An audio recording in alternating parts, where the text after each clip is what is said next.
Que maravilha! Eu estou aqui no Mar da Galileia. Eu estou aqui no local muito significativo, onde muitas coisas incríveis aconteceram com Jesus e os seus discípulos. Ocorreram coisas maravilhosas antes e depois da ressurreição nesse lugar. E agora quero conversar com você um pouco sobre tudo isso que aconteceu aqui. No Evangelho de Mateus, capítulo 4, a partir do versículo 18, está escrito: caminhando Jesus junto ao mar da Galileia, viu dois irmãos, Simão chamado Pedro e André, que lançavam as redes ao mar, porque eram pescadores. E disse-lhes: vinde após mim, e eu vos farei pescadores de homens. Então eles deixaram imediatamente as redes e seguiram a Jesus. Passando adiante, viu outros dois irmãos, Tiago, filho de Zebedeu, e João, seu irmão, que estavam no barco em companhia de seu pai, consertando redes, e o chamou. Então eles, no mesmo instante, deixando o barco e seu pai, o seguiram. Na verdade, nós encontramos aqui um chamado. Jesus chamando discípulos. Entre eles, eu quero destacar dois, Pedro e João. Esse chamado que Jesus fez a eles aparece na Bíblia em outras partes também, porque o chamado é um chamado para todos, não apenas para os 12, não apenas para 4, mas para todo ser humano, inclusive para você e para mim. Na verdade é o seguinte, quando a gente vai para o livro do Apocalipse, no capítulo 12, nós encontramos uma citação que aparentemente não tem nada a ver com a Galileia, aparentemente, mas na verdade tem tudo a ver. Apocalipse 12, verso 1 diz assim: viu-se grande sinal no céu, a saber, uma mulher vestida do sol, com a lua debaixo dos pés e uma coroa de 12 estrelas na cabeça. Veja que essa citação que aparece no Apocalipse mostra uma mulher. Você sabe que em profecia, mulher significa igreja, significa o povo de Deus. E essa mulher está vestida do sol, com a lua debaixo dos pés. É, na verdade, uma descrição simbólica da igreja de Deus, do povo de Deus, tanto no Velho quanto no Novo Testamento. Por isso, tem tudo a ver com esse lugar também. Ou seja, Jesus tinha um povo no Velho Testamento e Jesus tem um povo no Novo Testamento. O povo de Deus sempre existiu na face da terra. E eu quero mostrar para você alguns detalhes a respeito disso na palavra de Deus. Quando você vai para o livro de Gênesis, por exemplo, Gênesis capítulo 12, você encontra aqui uma descrição muito interessante. Versículos 1 e 2 dizem assim: ora, disse o Senhor a Abrão: sai da tua terra, da tua parentela e da casa dos teus pais, e vai para a terra que te mostrarei. E de ti farei uma grande nação, e te abençoarei, e te engrandecerei o nome, e sê tu uma bênção. Então você vê que assim como Deus chamou discípulos aqui na região da Galileia, Deus também chamou Abraão para uma missão especial. O chamado feito a Abraão tinha o mesmo valor, a mesma importância do chamado feito aos discípulos. E Deus também tem feito um chamado para nós nos dias de hoje. Um chamado especial para você, meu amigo, e para mim também, que estudamos a palavra de Deus. Agora, nós percebemos aqui uma igreja no Velho e no Novo Testamento. Lembre-se que Deus tem uma igreja, um povo. Em todos os tempos, a igreja foi a mesma, o povo foi o mesmo. Deus não muda, conforme diz Malaquias, capítulo 3, versículo 6. Bem, com essa base toda, eu quero convidar você para conhecer um pouco melhor comigo a respeito dessa igreja. Veja o que diz o Evangelho de Mateus, no capítulo 16. Evangelho de Mateus, capítulo 16. E como você pode ver, eu estou abrindo a Bíblia aqui, é parte da manhã aqui na Galileia. Nós estamos antes do almoço e muitos dos episódios com Jesus aconteceram na parte da manhã. E eu quero ler com você Mateus 16 e queremos analisar o verso 18, que diz assim: também eu te digo, tu és Pedro, e sobre esta pedra edificarei a minha igreja, e as portas do inferno não prevalecerão contra ela. Bem, veja só, eu tenho aqui uma pedra nas minhas mãos, só para exemplificar, porque quando Jesus falou sobre a igreja e sobre a pedra, Jesus não estava mostrando uma pedra pequena como essa, mas estava mostrando uma rocha, uma grande rocha. Mas a verdade é que a pedra na Bíblia é muito significativa. E Jesus disse, tu és Pedro, mas sobre esta pedra edificarei a minha igreja.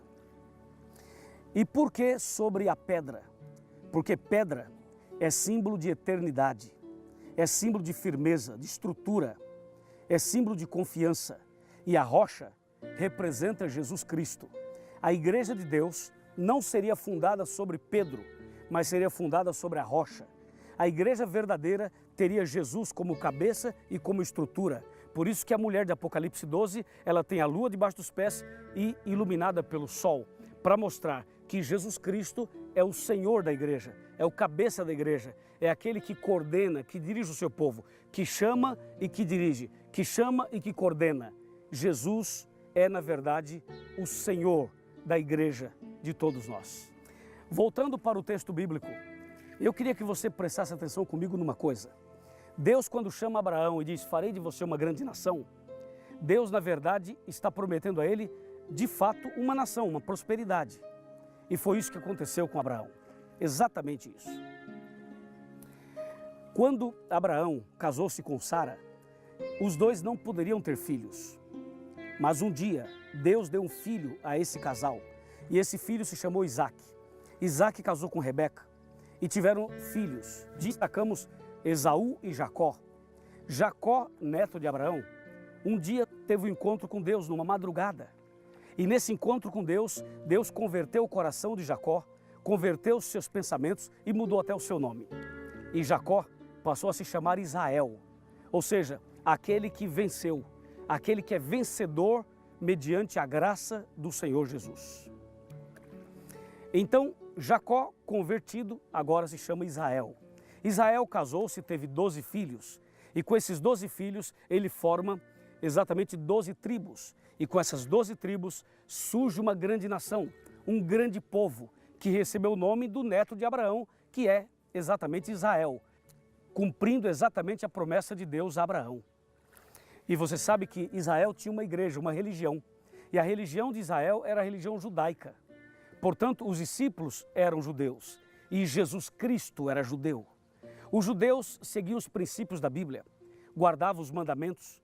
Os judeus seguiam os princípios de saúde, os princípios da Bíblia que nós conhecemos hoje.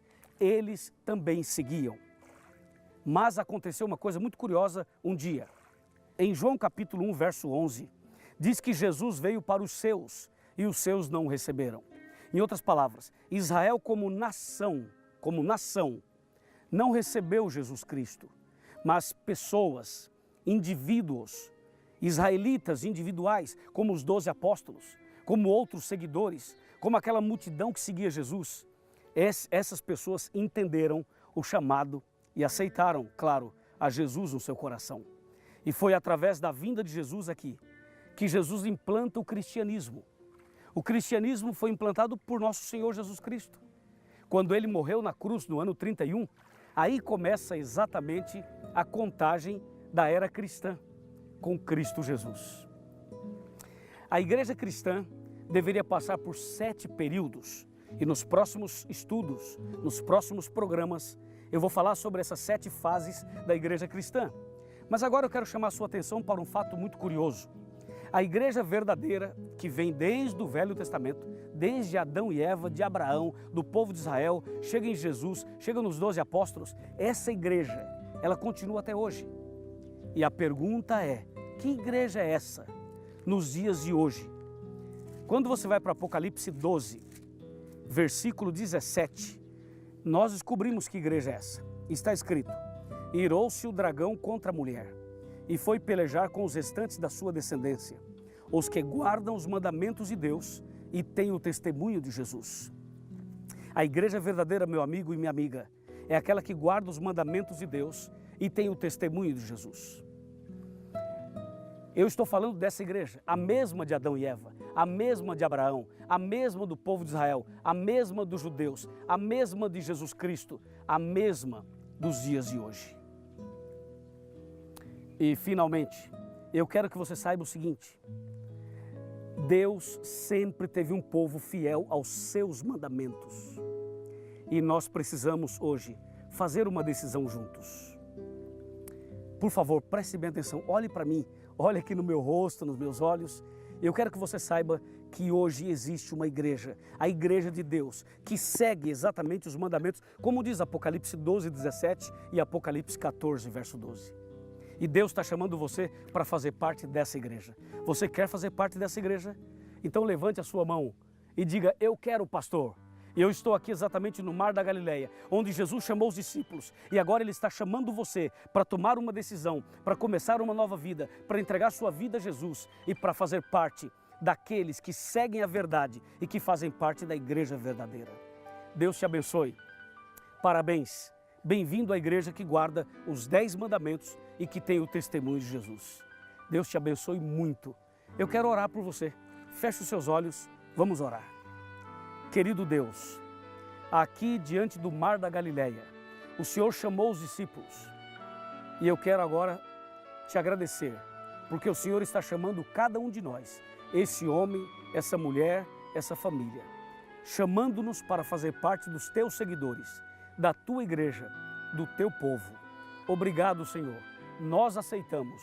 Em nome de Jesus. Amém. Que o Senhor te abençoe e te guarde. Que o Senhor faça resplandecer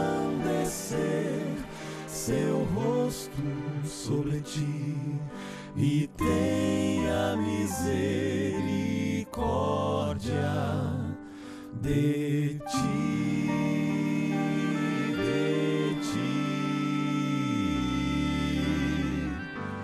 que o Senhor sobre ti levante o seu rosto e te dê a